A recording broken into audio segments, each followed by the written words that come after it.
Hello my YouTube family, कैसे हैं आप सब। आशा करती हूँ सभी अच्छे होंगे।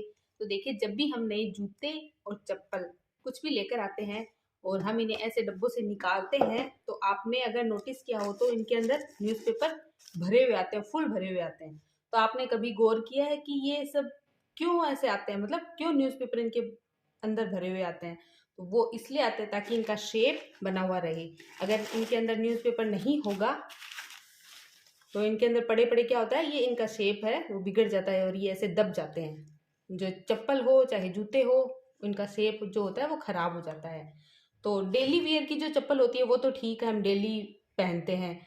तो कुछ जूते और चप्पल क्या होता है, हम खाली शादी ब्याह में, पार्टी वगैरह में पहनते हैं। तो उनको भी आप पहन कर यूज़ कर कर और आपको ऐसा लगे कि अब हमें इन्हें काफ़ी दिनों तक यूज़ नहीं करना है, तो आप भी उनके अंदर ऐसे न्यूज़पेपर भरकर और फिर आप इन्हें रखिए, ताकि इनका शेप जैसा है वैसा ही बना रहे। फिर आप जब भी इन्हें निकालेंगे तो आप देखेंगे कि इनका शेप उसी तरीके से है जिस तरह से आपने रखा था। तो ये टिप आप जरूर करके देखिए, आपको जरूर पसंद आएगी। आज की नेक्स्ट टिप भी हमारी जूतों को लेकर ही है। जो इस तरह के बच्चों के स्कूल शूज होते हैं या फिर लेदर के ब्लैक शूज होते हैं, ये खाली ब्लैक शूज की बात कर रही हूँ मैं। तो ऐसे शूज जो होते हैं, तो क्या होता है, जल्दबाजी में कभी कभी हमारे पास इनके ऊपर हम पॉलिश करते हैं तो वो पॉलिश खत्म हो जाती है या नहीं होती है, या अर्जेंट में हमें इन्हें साफ करना होता है। तो अगर आपके पास पॉलिश खत्म हो गई है और आपको इन्हें एकदम चमकाना है, तो सबसे पहले आप इन पे कपड़ा मार लीजिए। सुबह सुबह क्या होता है ना, बच्चे भी स्कूल जाते हैं तो हमें अर्जेंटली कभी कभी पॉलिश नहीं होती और हमें इन्हें साफ करना होता है। तो इसका एक अच्छा सा तरीका मैं आपको बताती हूँ। आपको ज़्यादा कुछ नहीं करना है। कोल्ड क्रीम तो सबके पास घर में होती है, तो आप कोई भी वाइट कोल्ड क्रीम लेके और इनके ऊपर थोड़ी थोड़ी लगा दीजिए और फिर उसको साफ कपड़े से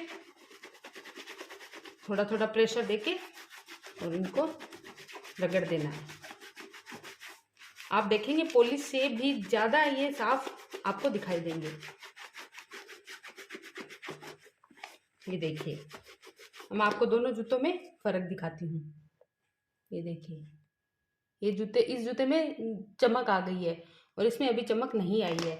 तो इनको हम इस तरह से भी कोल्ड क्रीम की सहायता से, चाहे कोल्ड क्रीम हो चाहे आपके घर पे वैसलीन हो, वैसलीन तो सबके घर पे मिल ही जाती है, तो वैसलीन आप लगाकर भी इन्हें अच्छी तरह से साफ कर सकते हैं। तो ये तरीका ज़रूर आजमा कर देखिएगा।